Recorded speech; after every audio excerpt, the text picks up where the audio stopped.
Welcome back to Cryptid Adventures, the channel where we hunt down the wildest monsters, legends, and half-human horrors that should probably stay in the history books, but we just can't stop talking about them.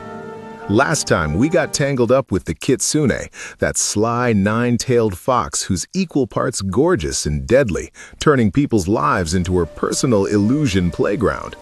Today, we're staying in the human-beast hybrid lane and teleporting straight to ancient Greece to meet one of the most famous and terrifying cryptids of all time, the Minotaur. Picture this absolute unit, a towering giant built like a pro bodybuilder who never skips leg day. Shoulders like boulders, arms thicker than your thighs, abs carved by the gods themselves, except instead of a normal head, he's got a massive bull skull with long, razor-sharp horns that could skewer a car. Blood-red eyes glowing in the dark, hot breath steaming from flared nostrils, jet-black fur, and claws that look like they were made for shredding. This guy doesn't just eat people, he craves them more than the internet craves drama. Danger level? Straight 5 stars. No debate. And his address? Not some random cave. He lives in the ultimate nightmare real estate, a gigantic pitch-black labyrinth buried under the palace. Twisty, endless, zero Wi-Fi, and designed so well that even the guy who built it might never find the exit. That's the Minotaur. Raw power, trapped rage, and the ultimate don't anger the gods warning label.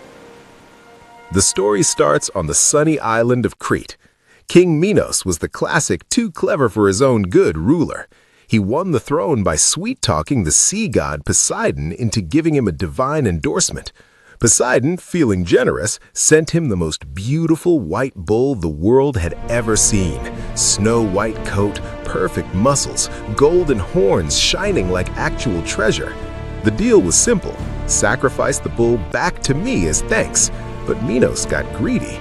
This bull is way too perfect to give up, he thought, so he swapped it for a regular cow and kept the prize. Rookie mistake, folks. You do not scam Poseidon, the god who throws tsunamis when he's mildly annoyed.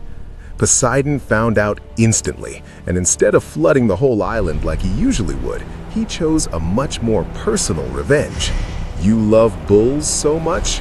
Fine, your own son will become one. Boom, the curse landed.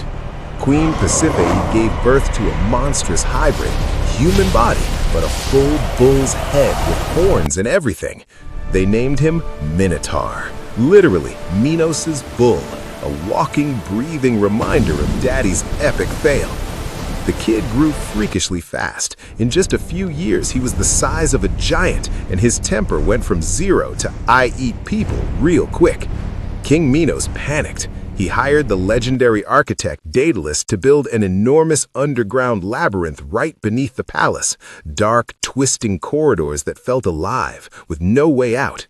They sealed the Minotaur inside forever, and every single year, to keep the beast calm and stop him from smashing the palace to pieces, Minos had to ship 7 young men and 7 young women from Athens as fresh delivery for the monster's dinner. This nightmare lasted for years. Crete became the name that made the entire Greek world shudder, until one day a hero from Athens stepped up. Theseus, son of King Aegeus, the strongest and bravest warrior of his generation. He volunteered to be part of the sacrifice, but with one goal. I'm going in as bait, and I'm coming out with that bullman's head. Before he sailed, he told his father, "Watch the horizon every day. If my ship returns with white sails, I'm alive and victorious.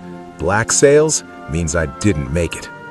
Theseus arrived in Crete looking like a total action hero, sword on his hip, shield on his arm. Princess Ariadne, King Minos' own daughter, took one look at him and instantly caught feelings. She risked everything to help. Sneaking to meet him in secret, she handed over 2 things, a sharp sword and a simple ball of golden thread. "Unroll this from the entrance," she whispered. "It will lead you back out. The rest is up to you." Theseus smiled, promised to take her home as his queen, and stepped into the darkness. And now, ladies and gentlemen, the part you've all been waiting for, the most intense, heart-pounding, goosebump-inducing moment in the entire legend, the Labyrinth. Imagine you're Theseus. You're standing at the mouth of the maze, a gaping black hole that feels like stepping into the throat of a giant freezer from ancient times.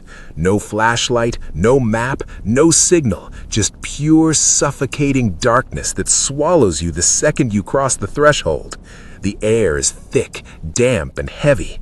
The stench hits you first, rotting meat, dried blood, and pure fear baked into the walls like the maze itself has been digesting victims for decades. Theseus swallows hard. His heart is hammering like a bass drop in a packed club. He drops one end of the golden thread and lets it unroll behind him. That tiny, shiny string is now his only lifeline, his personal Google Maps straight through hell. He creeps forward. The stone walls are ice cold, rough, and twist like the intestines of the beast. Every footstep echoes, echoes, echoes into the void. Far away, a low, heavy breathing sound drifts back. Not human. It's the Minotaur. Not some dumb monster, but a born predator who knows every corner of this nightmare like the back of his hand. Then, rah! An earth-shaking roar explodes through the labyrinth. The walls crack. From the pitch-black corner, the Minotaur charges like a 40-ton freight train with horns. Eyes burning red, muscles rippling, hot breath blasting like a furnace. He's pure rage on legs.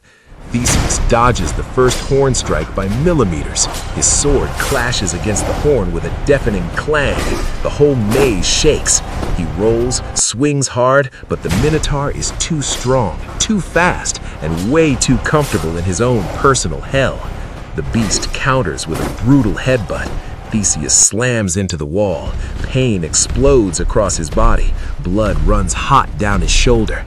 They fight in total darkness, metal ringing, heavy breathing, furious growls echoing off the stone.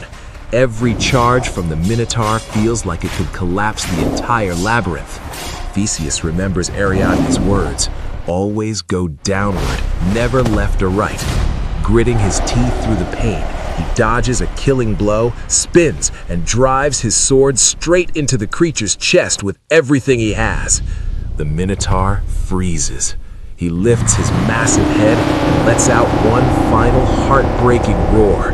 It's not just the scream of a monster. It's filled with pain, fury, and a deep, tragic sorrow, like he's crying out to the gods, "Why did I have to be born this way?" Then the giant collapses. Theseus drops to his knees, gasping, drenched in sweat and blood.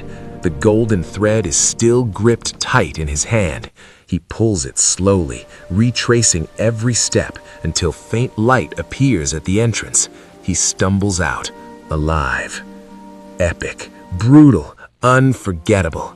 That wasn't just a hero killing a monster. It was a battle against the darkness that human greed created, the same darkness King Minos unleashed with his own selfishness. The Minotaur wasn't born evil. He was the victim of a cruel curse and his father's mistake. And Theseus proved that real courage isn't the absence of fear. It's walking straight into the darkest maze of all, armed with nothing but a thread of hope and a sword of determination. So, what do you guys think? Is the Minotaur just a villain or one of mythology's greatest tragic figures? Drop your thoughts in the comments. If you were Theseus, would you have walked into that labyrinth, or would you have noped out at the entrance? If you loved this episode, smash the like button, share it with your friends, and subscribe to Cryptid Adventures so you never miss the next hybrid horror story. Next up, Centaur? Harpy? Something even crazier? Tell me in the comments. Thanks for coming on this adventure with me. Stay curious, stay brave, and whatever you do, never try to scam a god. See you in the next one.